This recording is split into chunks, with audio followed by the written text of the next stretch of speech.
এই পৃথিবীর জমিনটা হলো পরীক্ষার হল। কোন ছাত্র পরীক্ষার হলে কোন পরীক্ষার্থীর জন্য প্রশ্নের উত্তর লেখার ব্যাপারে তার স্বাধীনতা আছে। সে পরীক্ষার হলে প্রশ্নের উত্তর ঠিক লিখতে পারে, ভুলও লিখতে পারে, এই স্বাধীনতা একজন ছাত্রর আছে। ঠিক তেমনি ভাবে আল্লাহ তাআলা দুনিয়াতে আমাদেরকে পাঠিয়েছেন। এই দুনিয়াটা হলো পরীক্ষার হল। এই পরীক্ষার হলে আল্লাহ তাআলা মানুষকে স্বাধীনতা দিয়েছে। চাইলে বান্দা নেক আমল করে জান্নাতে যাইতে পারে, আবার চাইলে বান্দা আমল করে জাহান্নামেও যাইতে পারে। পরীক্ষার হলে পরীক্ষার্থীর যেমন স্বাধীনতা আছে, আল্লাহর জমিন হল পরীক্ষার হল। এই পরীক্ষার হলে বান্দার স্বাধীনতা আছে। বান্দা যদি ভালো কাজ করে তাহলে ঠিকানা জান্নাত, বান্দা যদি খারাপ কাজ করে, গুনাহের কাজ করে, তাহলে তার ঠিকানা হলো জাহান্নাম। এটাই হলো বাস্তবতা। দুনিয়া নামক পরীক্ষার হল থেকে প্রত্যেকটা মানুষকে মৃত্যুবরণ করে হাসরের ময়দানে উপস্থিত হতে হবে। হাসরের ময়দানে আমাদের প্রত্যেকটা মানুষকেই উপস্থিত হতে হবে। হাসরের ময়দান সম্পর্কে রাসূল করিম সাল্লাল্লাহু আলাইহি ওয়াসাল্লাম বিভিন্ন বিভীষিকাময় কথা আল্লাহ রাসূল আমাদেরকে জানিয়েছেন। আল্লাহ রাসূল সাল্লাল্লাহু আলাইহি ওয়াসাল্লাম হাসরের বিভীষিকাময়ের ব্যাপারে বর্ণনা করেন, আমি কেমনে কিভাবে আনন্দ উল্লাস করব। দুনিয়ার মানুষ কত ভাবে নানা ভাবে আনন্দ উল্লাস করে। এই দুনিয়ার জমিনে আমি পয়গম্বর কেমনে আনন্দ উল্লাস করব? কারণ ইসরাফিল আলাইহিস সালাতু ওয়াস সালাম তো সিংহা নিয়ে বসে আছে। যখন হুকুম পাবে সাথে সাথে সিংহায় ফুৎকার দিবেন, আসমান জমিন সব কিছু ধ্বংস হয়ে যাবে। আসমান জমিন ধ্বংস হয়ে যাবে, আমিও মারা যাব। দুনিয়ার জমিনে আমি কেমনে আনন্দ উল্লাস করি?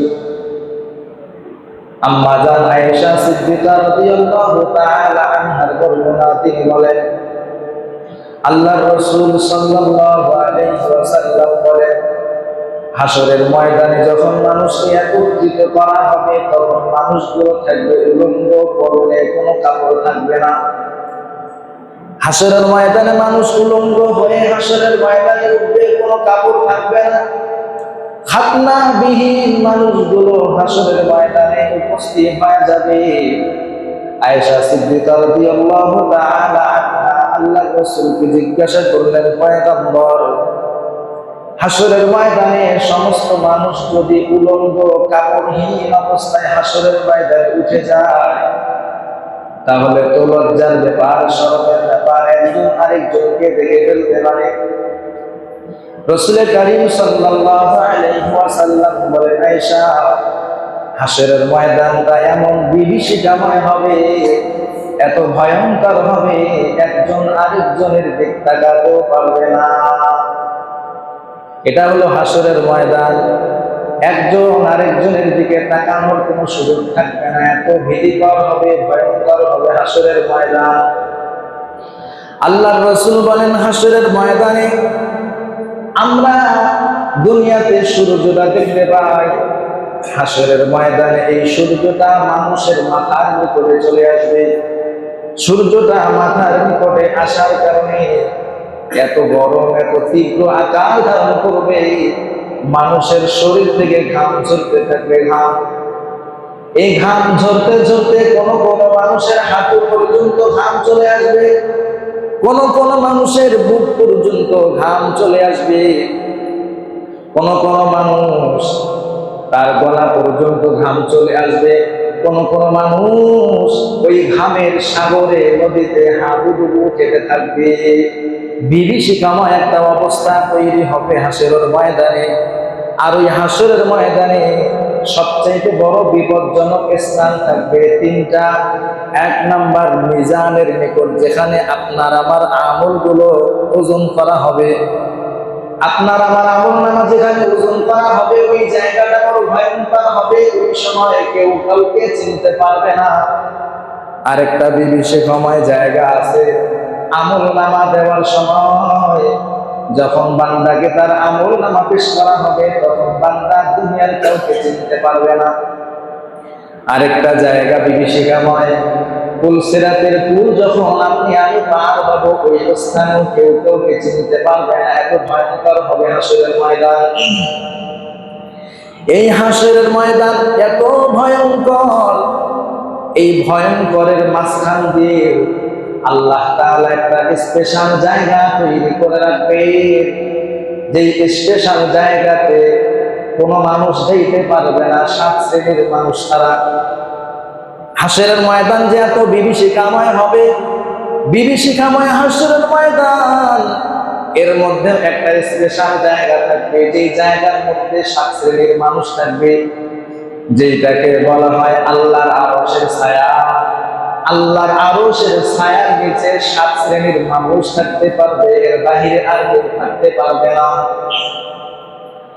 এবার দেখেন তো, এমন একটা বিভীষিকাময় হাসরের ময়দানে আপনি আমি আল্লাহর আরশের ছায়ার নিচে স্থান পাই কিনা, এমন গুণ আমার ভিতর আছে কিনা, এমন গুণাবলী অর্জন করা যায় কিনা। যদি এই 7টা গুণ আপনি আমি অবলম্বন করতে পারি, বিভীষিকাময় হাসরের ময়দানে আপনি আমি আল্লাহর দেওয়া আরশের ছায়ার নিচে স্থান পাবো। সুবহানাল্লাহ। قال رسول الله صلى الله عليه وسلم 7 يظلهم الله في ظله يوم لا ظل إلا ظله। কিয়ামতের ময়দানে, হাসরের ময়দানে আল্লাহর আরশের নিচে 7 শ্রেণীর মানুষ ছায়া পাবে, স্থান পাবে, এর বাইরে কেউ পাবে না। এর মধ্যে 1 নাম্বার শ্রেণীর মানুষ হলো আল ইমামুল আদিল, ন্যায়পরায়ণ বাদশা। যেই বাদশার ভিতরে ন্যায়পরায়ণতা ছিল, এ বাদশা হাসরের ময়দানে বিভীষিকাময় স্থানে আল্লাহর আরশের নিচে তার স্থানটা থাকবে। সুবহানাল্লাহ। আর যদি বাদশা আমানতদার না হয়, বাদশা যদি ন্যায়পরায়ণ না হয়, তাহলে সে আল্লাহর দেওয়া আরশের নিচে স্থান পাবে না। আমানতদার, ইনসাফগার বাদশাহ হতে হবে। ইনসাফগার বাদশাহ, ন্যায়পরায়ণ বাদশাহ, এর গুণ কি কি আমি একজনে আলোচনা করেছিলাম। এর ভিতরে একটা আলোচনা করিনি, সেটা হলো আমানতদার হওয়া। ন্যায়পরায়ণ বাদশার কয়েকটা গুণ থাকবে, এর মধ্যে একটা গুণ হলো আমানতদার হওয়া। যেই বাদশার ভিতর, যেই নেতার ভিতর আমানতদারিতার গুণ থাকবে, ওই বাদশা, ওই নেতা আল্লাহ আদালতে হাসরের ময়দানে আল্লাহর আরশের ছায়ার নিচে থাকবে। এবার দেখেন, আমাদের সমাজে যত নেতা আছে, বাদশা আছে, এরা যদি আমানতদার হয়ে যায়, এরাও আল্লাহর আরশের নিচে ছায়া পাবে। আল্লাহ বলেন, ইন্নাল্লাহা ইয়া'মুরুকুম আন তু'আদ্দুল আমানাতি ইলা আহলিহা। আল্লাহ রাব্বুল আলামিন বলেন, আমি আল্লাহ তোমাদেরকে আদেশ করছি, তোমরা আমানতদারের আমানত ফিরায়া দাও, আমানতদারের কাছে আমানত পৌঁছায়া দাও। আমাদের সমাজে অনেক মানুষ আছে আমানতের খেয়ানত করে, আমানতের হেফাজত করে না। ভোট চাইতে আসলে কয়, আপনি আমাদেরকে, আপনারা আমাদেরকে ভোট দেন, আমাকে ভোট দেন, আপনাদের আমানতের খেয়ানত করবো না। সরকারি যে বাজেট আসবে মানুষের কাছে পরিপূর্ণরূপে পৌঁছায়া দেওয়া হবে, কিন্তু ভোট পাওয়ার পর, নেতা হওয়ার পর আল্লাহর বান্দা মানুষেরা খবর রাখে না। জনগণের টাকা মারে, গরিবদের টাকা মারে, গরিবদের মাল আত্মসাৎ করে খায়। এরা আমানতদার, ন্যায়পরায়ণ বাদশা নয়। হাসরের ময়দানে এরা আল্লাহর আরশের নিচে ছায়া পাবে না। যারা ন্যায়পরায়ণ বাদশা হয়, এদের ব্যাপারে আল্লাহর রাসূল সুসংবাদ দিয়েছিলেন, যারা ন্যায়পরায়ণ বাদশা হবে এদের ঠিকানা হলো জান্নাত। সুবহানাল্লাহ। قال رسول الله صلى الله عليه وسلم, আল্লাহর নবী বলেন, আহলুল জান্নাতি সালাসা, জান্নাতের মেহমান হবে 3 শ্রেণীর মানুষ। 1 শ্রেণীর মানুষ হলো রহিমুন কলিব রফিকুল কলব দিল কুরবাতি লিকুল্লি দি কুরবিন ওয়া মুসলিমিন। এক নাম্বার শ্রেণীর মানুষ হলো জান্নাতি তারা যারা ন্যায়পরায়ণ বাদশা। দুই নাম্বার যে মানুষটা দয়ালু, নিকটাত্মীয় এবং সকল মুসলমানদের জন্য তার হৃদয়টা থাকে কোমল। তাহলে এক নাম্বার হলো যে ন্যায়পরায়ণ বাদশা, আল্লাহ রাসূল বলেন সে হবে জান্নাতি। দুই নাম্বার যে ব্যক্তি দয়ালু হবে, নিকটাত্মীয় এবং সকল মুসলমানদের জন্য তার হৃদয়টা থাকবে কোমল।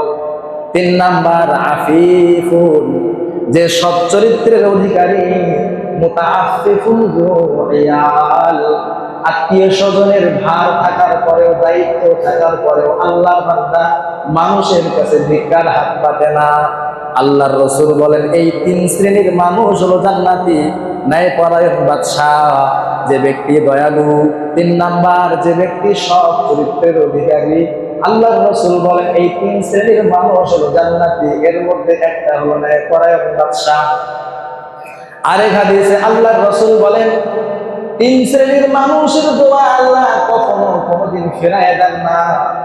قال رسول الله صلى الله عليه وسلم ثلاثة لا ترد دعوتهم। তিন শ্রেণীর মানুষ আছে যাদের দোয়া করলে আল্লাহ কবুল করে নেয়, আল্লাহ ফেরায় দেন না। এক নাম্বার ইমামুল আদিল, ন্যায়পরায়ণ বাদশা, যখন আল্লাহর কাছে দোয়া করে সাথে সাথে আল্লাহ তাআলা ন্যায়পরায়ণ বাদশার দোয়াকে কবুল করে নেন। দুই নাম্বার ওয়া দাওয়াতুল মাজলুম ইয়ারফাউহা আল্লাহু ফাওকাল গামাম, যখন কোন মাজলুম, জুলুমের শিকার মাজলুম ব্যক্তি যখন আল্লাহর কাছে দোয়া করে আল্লাহ দোয়া কবুল করে নেন। হাদিসের শেষে আল্লাহর রাসূল বলেন এই ব্যক্তিকে আল্লাহ সাহায্য করে, যদিও কিছু সময় পর হয়। মাজলুম ব্যক্তির দোয়া আল্লাহ কবুল করে নেয় যদিও কিছু সময় পর পার হয়। এজন্য মাজলুম ব্যক্তির দোয়াকে ভয় করা হয়। আল্লাহর রাসূল বলেন ইত্তাকু দাওয়াতাল মাজলুম, তুমি মাজলুম ব্যক্তির দোয়াকে ভয় করো, কারণ মাজলুম ব্যক্তির দোয়া আল্লাহ ফিরায় দেন না। এজন্য কারো প্রতি জুলুম করা যায় না, কারো প্রতি জুলুম অন্যায় করা যাবে না। কারণ আপনি যখন জালেম হবেন, আপনি আরেকজন মানুষের প্রতি যখন জুলুম করবেন, জুলুমটা বিভিন্ন ধরনের হতে পারে। আপনি এলাকার নেতা, আপনি এলাকার একজন সম্মানজনক সম্মানী মানুষ, আপনি একজন গরিব মানুষকে কষ্ট দিলেন, এটা জুলুম, সে মাজলুম। আপনি টাকা পয়সা সম্পদ আছে আপনার ভাইয়ের হক আপনি মেরে খাইলেন, এই ক্ষেত্রে আপনার ভাই হলো মাজলুম। আপনি জালেম, আপনার ভাই মাজলুম। আপনি ভাই হয়ে বোনের হক মেরে খাইলেন, আপনি ভাই হয়ে বোনের সম্পদ মেরে খাইলেন, এই ক্ষেত্রে আপনি হলেন জালেম আর আপনার বোন হলো মাজলুম। মাজলুম বোন, মাজলুম ভাই যখন আল্লাহর কাছে দোয়া করবে, আল্লাহ আমার ভাই আমার হক মেরে খাইছে, আমার ভাই বোনের হক মেরে খাইছে, এই মাজলুম বোন মাজলুম ভাই যখন আল্লাহর কাছে দোয়া করে, আল্লাহ এই দোয়া ফেরত দেন না। এজন্য কোন প্রকার জুলুম, অন্যায়, অত্যাচার মানুষের সাথে করা যায় না।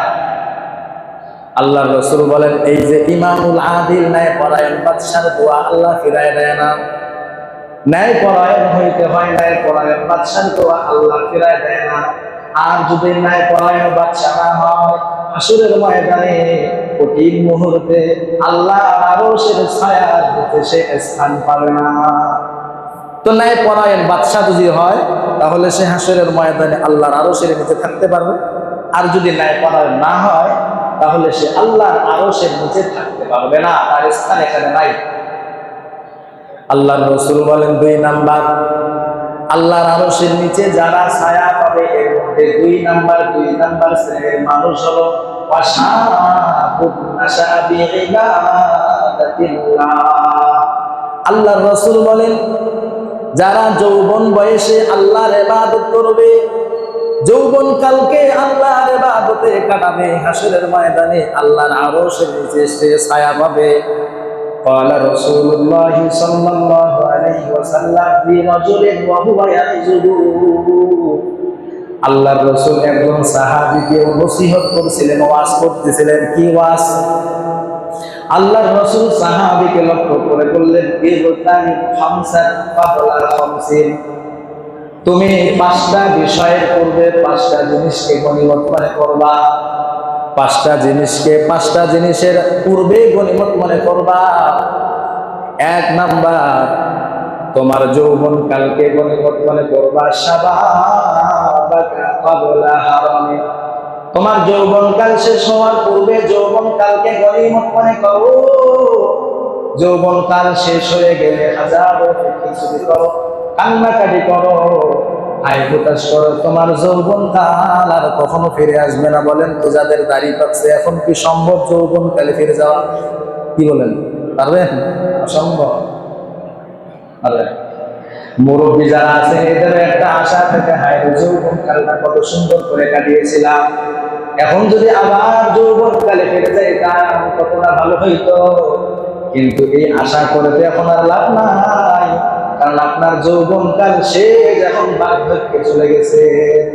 এজন্য আল্লাহর রাসূল এক নাম্বার নসিহত করলেন, এই যৌবন কাল শেষ করার পূর্বে তুমি যৌবন কালকে গনিমত মনে করো।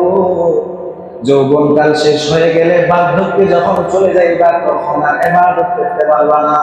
এজন্য যৌবন কালকে কাজে লাগাও, যৌবন কালটাকে গনিমত মনে করো। দুই নাম্বার, ওয়াসিহাতাকা ক্বাবলা সাকামিক, দুই নাম্বার, অসুস্থ হওয়ার পূর্বে তুমি সুস্থতার কদর করো, সুস্থতার নিয়ামতকে গনিমত মনে করো। অসুস্থ হইলে কোনো কাজ আপনার কাছে ভালো লাগবে না। এজন্য আল্লাহর রাসূল বলে দিলেন, অসুস্থ হওয়ার পূর্বে তুমি সুস্থতার নিয়ামতকে গনিমত মনে করো। তিন নাম্বার, ওয়া ফারাগাকা ক্বাবলা শুগলিক, ব্যস্ততার পূর্বে তুমি তোমার অবসর সময়কে গনিমত মনে করো। ব্যস্ততার সময় আসার পূর্বে তুমি তোমার অবসর সময়টাকে গনিমত মনে করো।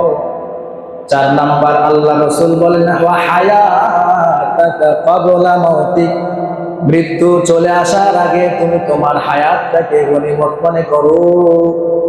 কারণ তোমার হায়াত যখন শেষ হয়ে যাবে আর আল্লাহকে আল্লাহ বলে ডাকতে পারবা না, দুনিয়াতে একটা কদম ফেলাইতে পারবা না। এজন্য যতক্ষণ পর্যন্ত তোমার হায়াত আছে, হায়াতটাকে তুমি গনিমত মনে করো মরণ আসার আগে। বলেন তো, আমাদেরকে মৃত্যুবরণ করতে হবে কিনা? বলেন, হবে? যদি মরতে হয় আল্লাহ রাসূলের নসিহতটা গ্রহণ করে নেন। মরার পূর্বে তুমি তোমার হায়াতকে কাজে লাগাও, মরার পূর্বে তুমি তোমার এই জীবন কালটাকে গনিমত মনে করো। কারণ মারা গেলে তুমি আর এই পৃথিবীতে চলাফেরা করতে পারবা না, কোনো কাজ করতে পারবা না। এজন্য আল্লাহর রাসূল বলে দিলেন, তুমি তোমার হায়াতটাকে গনিমত মনে করো মৃত্যুবরণ করার পূর্বে। আরেক হাদিসে আল্লাহর রাসূল সাল্লাল্লাহু আলাইহি ওয়াসাল্লাম বলেন, লা তাজুলু কদামা ইবনে আদম ইয়াউমাল কিয়ামাতি মিন ইনদি রাব্বিহি হাত্তা ইউসআলা আন খামসিন, হাশরের ময়দানে আল্লাহর বান্দারা পাঁচটা প্রশ্নের জবাব দেওয়ার আগ পর্যন্ত হাশরের ময়দান থেকে এক কদম পা উঠাইতে পারবে না। পাঁচটা প্রশ্নের জবাব দেওয়া ছাড়া কোন মানুষ তার একটা কদম উঠাইতে পারবে না। তাকে প্রথম নাম্বারে প্রশ্ন করা হবে, তোমাকে আমি আল্লাহ হায়াত দিয়েছিলাম, আন উমরিহি ফীমা আফনা, তোমাকে আমি বয়স দিয়েছিলাম, হায়াত দিয়েছিলাম, বলো তুমি তোমার যৌবনকাল, তুমি তোমার বয়সটাকে কোন কাজে ব্যয় করেছো? এই প্রশ্নের জবাব দিলা, তারপর হাশরের ময়দান থেকে কদম উঠাইবা, এর আগে কদম উঠাইতে পারবা না। দুই নাম্বার, ওয়ান শাবাবিহি ফীমা আফনা, আমি আল্লাহ তোমাকে একটা যৌবন কাল দান করেছিলাম, বলো এই যৌবন কাল তুমি কোন কাজে ব্যয় করেছো? যৌবন কালের হিসাব দাও, তারপরে এখান থেকে কদম বাড়াও। যৌবন কালের হিসাব দিতে পারবা না, হাশরের ময়দান থেকে একটা কদম উঠাইতে পারবা না। তিন নাম্বার প্রশ্ন করা হবে, ওয়ান মালিহি মিন আইনা তাসাবাহু, তিন নাম্বার প্রশ্ন করা হবে, কোথায় থেকে মাল কামাইছো হিসাব দাও। কোন কোন জায়গা থেকে মাল কামাইছো, সম্পদ কামাইছো, হিসাব দাও, তারপরে কদম উঠাও। সম্পদের হিসাব দেওয়া ছাড়া, কোথা থেকে সম্পদ উপার্জন করেছো হিসাব দেওয়া ছাড়া তুমি কদম উঠাইতে পারবা না। 4 নাম্বার ওয়াফিমা আনফাকা, সম্পদ উপার্জন করেছো ঠিক আছে, কোন কোন খাতে তুমি সম্পদ ব্যয় করেছো হিসাব দাও। সম্পদ কোন কোন খাত থেকে উপার্জন করেছো হিসাব দাও, কোন কোন খাতে সম্পদ ব্যয় করেছো হিসাব দাও, এরপরে কদম বাড়াও। এর আগে কদম বাড়াইতে পারবা না। 5 নাম্বার আল্লাহর রাসূল সাল্লাল্লাহু আলাইহি ওয়াসাল্লাম বলেন, ওয়ামাযা আমিলা ফিমা আলিমা, আমি আল্লাহ তোমাকে যতটুকু ইলম দান করেছিলাম ইলম অনুযায়ী কি আমল করেছো হিসাব দাও। ইলম অনুযায়ী কি আমল করেছো হিসাব দাও, এরপরে পা বাড়াও।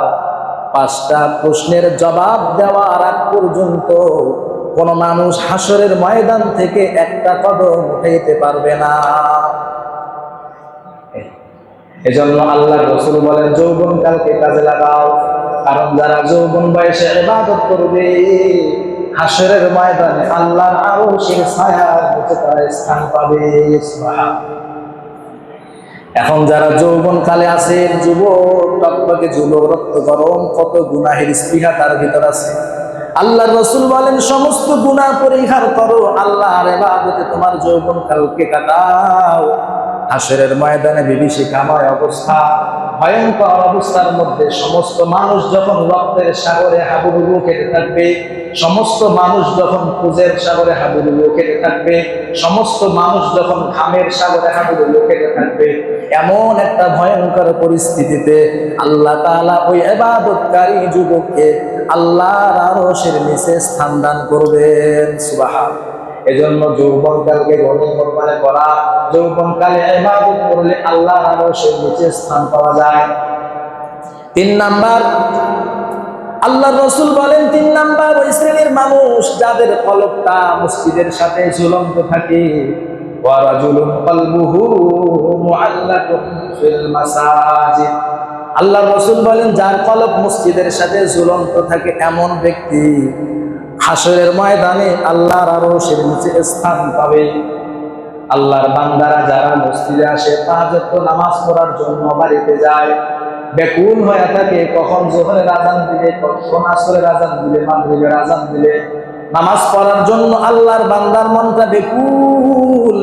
অনেক মানুষ আছে রিকশা চালক, ভ্যান চালক, ভ্যান চালায়, রিকশা চালায়, অটো চালায়, কিন্তু আল্লাহর বান্দার কানে যখন আযানের আওয়াজ পৌঁছে যায় তার হৃদয়টা ছটফট করতে থাকে, কখন আমি নামাজে যাব। কি বলেন, এমন রিকশা চালক আছে না, ভ্যান চালক আছে না, অটো চালক আছে, বহুত আছে। তো আল্লাহর রাসূল বলেন এই সমস্ত মানুষ যাদের কলবটা মসজিদের সাথে ঝুলন্ত থাকবে তারা হাসরের ময়দানে আরশের ছায়ার নিচে তারা স্থান পাবে। যারা মসজিদে আসবে, মসজিদে আসলেও গুনাহ মাফ। সুবহানাল্লাহ। আল্লাহর রাসূল কত চমৎকার ভাবে আমাদেরকে জানায় দিয়েছেন, মান তাওয়াদ্দা লিস-সালাহ, যারা নামাজের জন্য উযু করবে, উযুটা কেমনে করবে, ফাসবাল উযু, আর সুন্দর করে ভালো করে উযু করবে।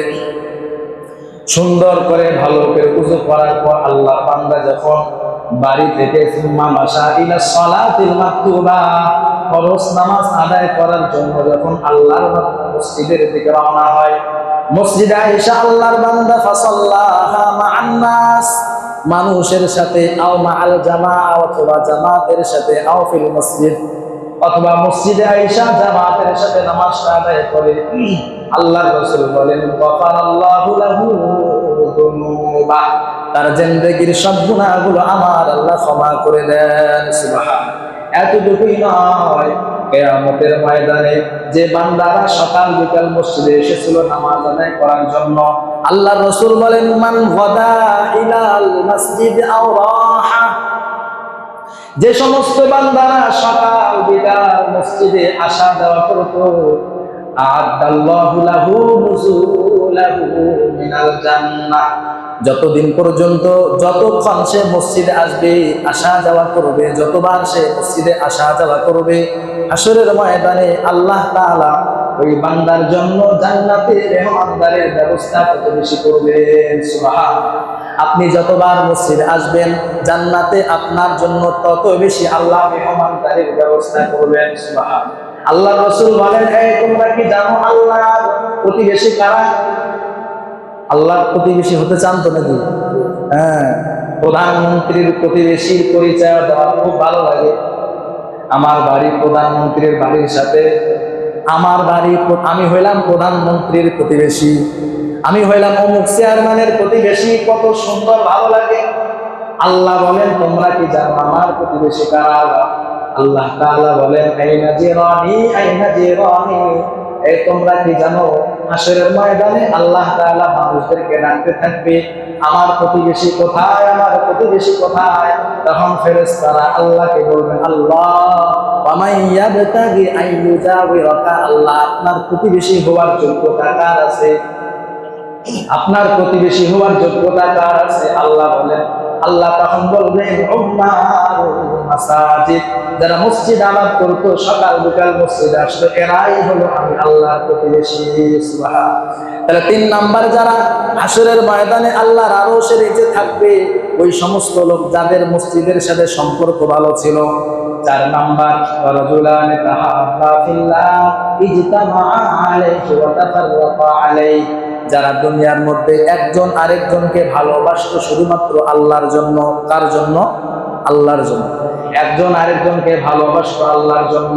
আল্লাহর রাসূল হাদিসে কুদসিতে বলেন, ওয়াজাদতু মুহাব্বাতি বিল মুতাহাব্বাইনি ফিয়া, হাদিসে কুদসিতে আল্লাহ তাআলা বলেন, আমি ওই সকল বান্দাদের ভালোবাসাকে আবশ্যক করে নিলাম যারা একে অপরকে আমি আল্লাহর জন্য ভালোবাসে।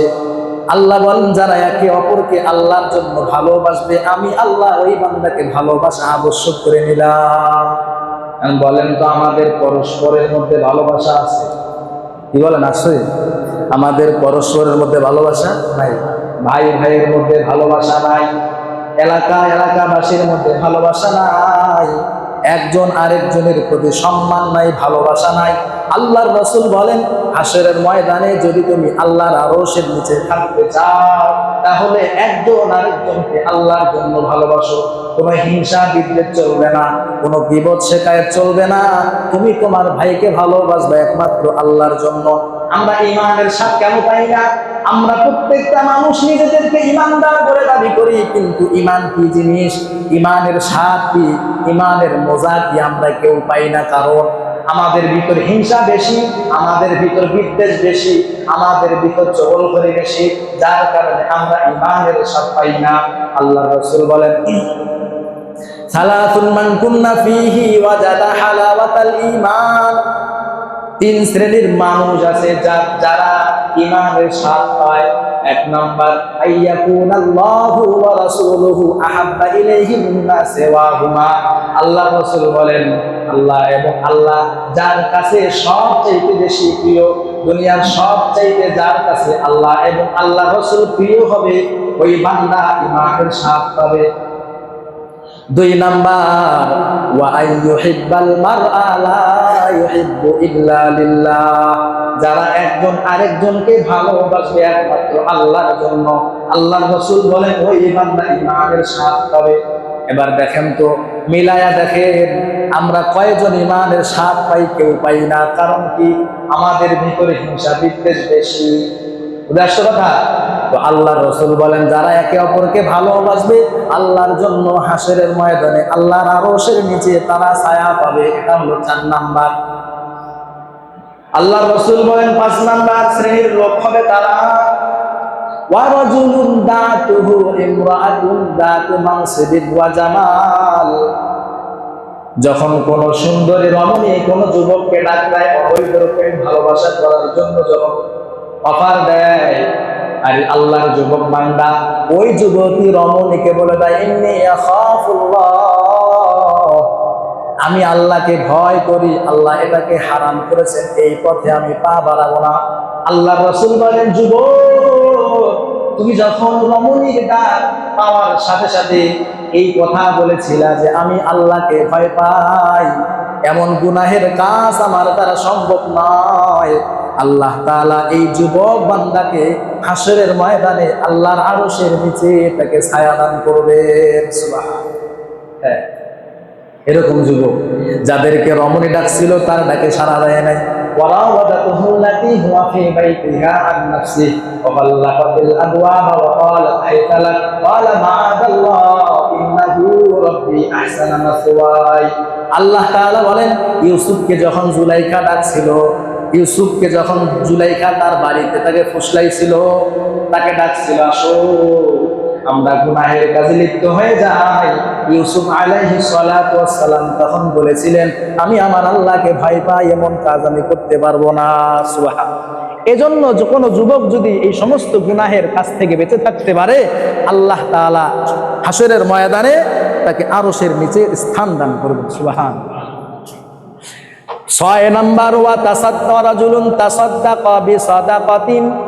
আল্লাহর রাসূল বলেন, যে সমস্ত লোকেরা এমন ভাবে দান সদকা করে হাত্তা লা তা'লামু ইয়ামিনুহু মা আনফাকা শিমালুহু, আল্লাহর রাসূল বলেন যে সমস্ত লোকেরা বাম হাত দিয়ে কি দান করে তার ডান হাত জানে না, আল্লাহর রাসূল বলেন এই সমস্ত লোকেরা হাসরের ময়দানে আল্লাহর আরশের নিচে থাকবে। সুবহানাল্লাহ। এটা 6 নাম্বার।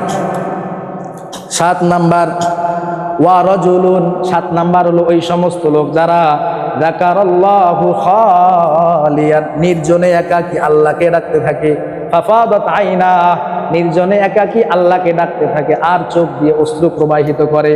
যারা নির্জনে আল্লাহকে ডাকে, চোখ দিয়ে অশ্রু প্রবাহিত করে, আল্লাহর রাসূল বলেন যারা এই সমস্ত নির্জনে নির্জনে একাকী হয়ে আল্লাহকে ডাকতে থাকে আর চোখ দিয়ে পানি ঝরায়, আল্লাহর রাসূল বলেন হাসরের ময়দানে আল্লাহর আরশের নিচে তাদেরকে স্থান দেওয়া হবে। সুবহানাল্লাহ। এখন আমরা কয়জনে কাঁদি আল্লাহর কাছে? বোমবাস্টিং করলেও চোখ দিয়ে পানি বেরোয় না।